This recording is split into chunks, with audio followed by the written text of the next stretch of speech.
સદગુરુ મહારાજની જય. સદગુરુ નિરાંત મહારાજની જય. વધારેલા હરિગુરુ સંતની જય. આ નિર્વાણ હંસની જય.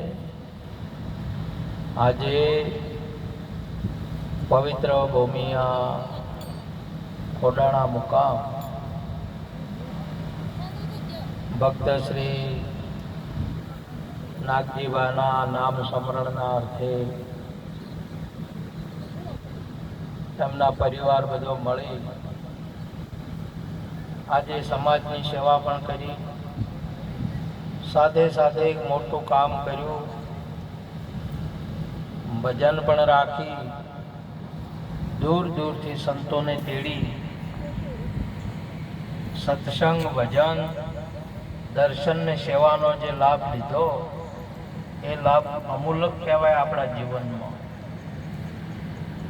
બહુ મહત્વની બાબત છે. આ જીવનનો સાર અર્થ આપણા ઘરે સંતો વધારે. ભજન થકી જ ભગવાન વધારે છે, બીજા કોઈ સાધનથી ભગવાન નથી વધારતા. ભગવાનનો અર્થ આ દુનિયાની અંદરમાં શાસ્ત્રો ને સંતોએ સંતને સદગુરુને કહ્યો છે. ભગવાનનો બીજો કોઈ અર્થ નહીં થતો. સદગુરુ એ આપણા ભગવાન છે. જગતમાં માતા પિતા ભગવાન છે. કેમ કે જેનાથી શરીર જે પ્રગટ થયું એનાથી, એટલે એના એ ભગવાન કહેવાય. અહીંયા આપણું પ્રાગટ્ય, આત્માનું સ્વરૂપનું પ્રાગટ્ય થાય સદગુરુથી, એટલે સદગુરુને ભગવાન. અને ભજન થકી ગુરુ મહારાજ વધારે, એટલે ભજનનો ઘણો મહિમા છે મોટો. શાસ્ત્રમાંનું પ્રમાણ આપે છે. પાંડવોના પિતા જ્યારે નિર્વાણ થયા ત્યારે ભજન રાખ્યું અને સદગુરુ વધાર્યા. ડગલે ડગલે જગન ફળ થાય. એ ભજનથી મોક્ષની પ્રાપ્તિ થઈ.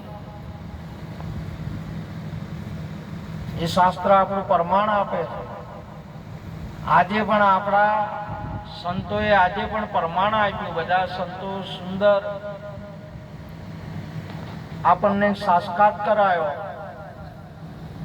કે શરીર કોઈને રહેતો નહીં અને આત્મા જાતો નહીં,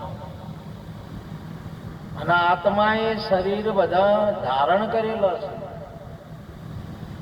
સુંદર વાત કરી આપણને કે એક બલ્બમાંથી લાઈટ જતી રહેતી, પાવર જતો રહેતો નથી. એમ એક શરીર પડવાથી આત્મા નહીં ભેળો પડી જતો. વસ્ત્ર તો આપણે ઉતરી, આપણે ભેળા ના ઉતર્યા. સવારના 8 વાગે ધારણ કરેલા, આજે 8 વાગે પાછો ઉતરી જાય, ફેર પાછો બીજે ધારણ થાય. એમ ઘાટ પ્રગટ થાય ને ઘાટનો વિલય થાય, પણ આ ઘાટ તો એમનો એમ રહે. સોનામાં અનેક વાર દાગીના પ્રગટ થાય ને અનેક વાર દાગીના મયલય થાય. સોનામાં સોનામાં, પરંતુ સોનું એમનું એમ છે. એવો આદર અમર અવિનાશી આત્મા પોતાને નક્કી કરાવે. ભાયક જેને જ્ઞાની ગુરુ મિલી આવે. આ આત્માને નક્કી કરવા માટેનું આ ભજન છે. આપણા સદગુરુ મહારાજ છે. આવો આત્મા આપણે છીએ, કોઈ બીજો નહીં. અને એ આપણે હાલ હાજર છીએ, મોજૂદ છે. સજની સાંભળ મારી વાત કહું છું આજની. સંતો કાલની ના કરે, ગઈકાલની નહીં, હાલની વાત કરે. આપસો આતમરામ ખબર વણા ના ખોળતા. મૃગ ભૂલ્યું માયાની જાળમાં, જોજવન નીર દોડતા. એમાં પ્રથમ બે ભૂમિકા લાગુ પડી ગઈ. એક આકાર ને નિરાકાર, આ દેખાય એ અને એક ના દેખાય એ, આ હાલ હરતું ફરતું અને એક સ્થિર વાળું આપણું સ્વરૂપ છે. એક આ ના બોલે એવું ને એક બોલે. એટલે મહાપુરુષે એની અંદરમાં દહીં ને ગરથ બે ભાગ પાડ્યા, એક નીર ને ખીર. નીર રૂપ આ શરીર છે અને ખીર રૂપ આપણો આત્મા છે. આ બોલે, હવે બોલે એની ઓળખાણ થઈ જાય. આ તો આ દેખાય એ તમારે ના રે, અને દેખાય રે એટલી ઘડી બોલે એની ઓળખાણ ના થાય. બે વસ્તુ તમારે ના દેખાય. બે વસ્તુ હોય એટલી વાર તમે બેદલ મુખથી મીઠા બોલે, એની વાણીમાં બ્રહ્માંડ ડોલે. વાદીડા બેદલ નો સંગ ના કરીએ, બે બાબતો નહીં.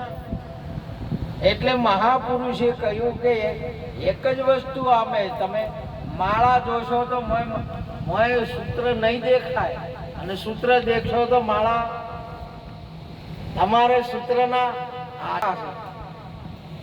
સૂત્ર નિરાધાર છે.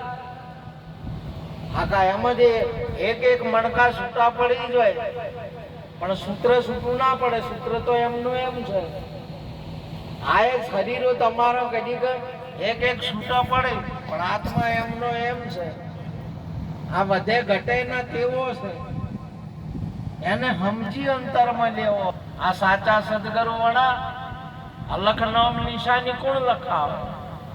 આ ઓળખવા માટેનો આ સુંદર એક એવો અવસર છે જે આજનો આજે નાગજીરામના પરિવારે આપણને મેળવી આપ્યો છે અને એમણે મેળવ્યો છે.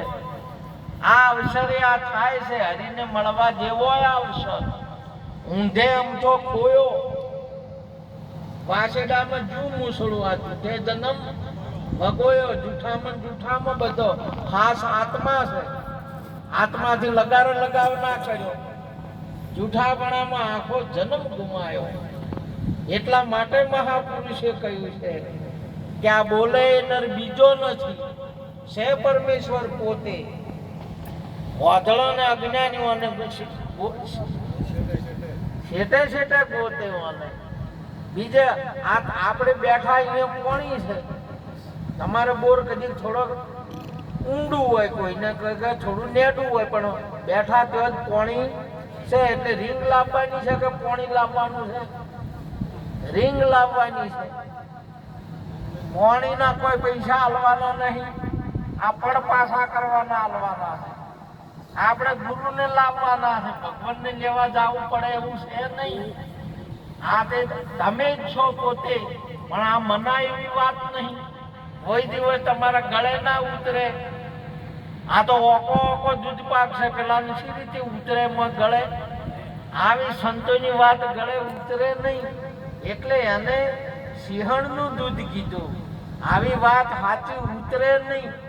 અરે તમે તો જમશે તેમ આપણી કન જોઈ ઘણા કે ના અમે એ હોતા હશે. અરે તમે એ છો. આ જગતની અંદરમાં પેલો બકરો સિંહના રૂપમાં બકરો મનાયો તો મોની બેઠો હતો. બકરો થયો નતો, સિંહના રૂપમાં જ હતો. એ બકરો થયો નતો, એને ખાલી મોન્યું હતું. આપણે કોઈને કીધું એટલે મોન્યું છે. 100 દાડે 60 પહેરાયું એટલે મોની લીધું કે આ ફલાણી જાતના, ફલાણી વરણના, તમે આટલી અવરદાના, તમે પુરુષ ને તમે સ્ત્રી. આ મોન્યું છે, જોન્યું નહીં. આપણે શું કર્યું છે? મોન્યું છે બધાનું. જેને કીધું એનું મોન્યું છે, જોન્યું ના. એટલે આ જાણ્યા જેવી અજાણ છે પાનભાઈ. આ જાણવા જેવી વાત છે. એ જાણવા જેવું જે બધું જોડે અને જાણવા જેવો એ આપણે પોતે છે. એને મહાપુરુષો આ પ્રગટ કરી દીધી. આલવા મેલવાનો વિષય નહીં, કોઈ જાવા આપવાનો વિષય નહીં, કોઈ લેવડ દેવડનો વિષય નહીં. આ વસ્તુ પ્રગટ કરવાનો વિષય છે.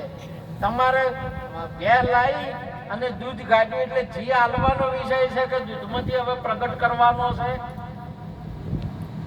ઘી એને હાલવાનું છે ચોઈથું લઈને કે મોંચું જ પ્રગટ કરવાનું છે. દૂધને દઈને જોમાયું ને દઈને મહિને મોય ભાજ્યું એટલે મોખણ થઈને તાવ્યું એટલે મોંચું એમાં જ પ્રગટ થયું છે કે આમ ચોઈથું લઈને આવ્યું છે. તમને જ્ઞાને ચોઈથું હાલવાનું નહીં, મોક્ષે ચોઈથો હાલવાનો નહીં, ભગવાને ચોઈથો લઈને હાલવાનો નહીં, ચોઈથો જ પ્રગટ થાય છે. એટલે આપણા મહાપુરુષો પણ સુંદર કી ભગવાન તો ભોયમાં થોય ના નીકળે અને અધેર થોય ના પડે. આ ભજન કરો ને તો હોય ભેટે, કોઈ સુરતા સુગર સમેટે તો એના ઘટમાં સાહેબ ભેટે. આપ જ છો આત્મ રમ. આપણે આ તમે આ બધાના આત્મા કહેવાય અને પેલી આત્માળીઓ કહેવાય. એ આત્મા જ છે પણ એની મોન્યું કે હોય અમે આત્માળીઓ છે. કોઈને મનાયું એટલે હું એને મનાયું કરું કે હોય અમે હાર્યા છે. આ મનાયું છે એટલે હોય મહાપુરુષે કહ્યું કે પ્રથમ નમો ગુરુદેવને જેણે આપ્યું નિજ જ્ઞાન. જ્ઞાન થકી ગોવિંદ ઓળખ્યા તો ટળ્યું દેહ અભી. આ મોનવાનું દેહનું જે દેહ છે એ મોનવાનું મટી જાય, એને જાણવાનું થાય, મોનવાનું રહે નહીં. માટે આવો જે યોગ છે એ આપણને પ્રાપ્ત થયો છે અને એ પ્રાપ્ત કરાવનાર અમારે નાગજીરામના પરિવારને ખૂબ ખૂબ ધન્યવાદ. આ ગામના ભક્તો સંતોને ખૂબ ખૂબ ધન્યવાદ. આપણા જ્ઞાન ગાદી પર બિરાજમાન સંતોને નમન કરી વાતને પૂરી કરું છું. બોલો સદગુરુ મહારાજ.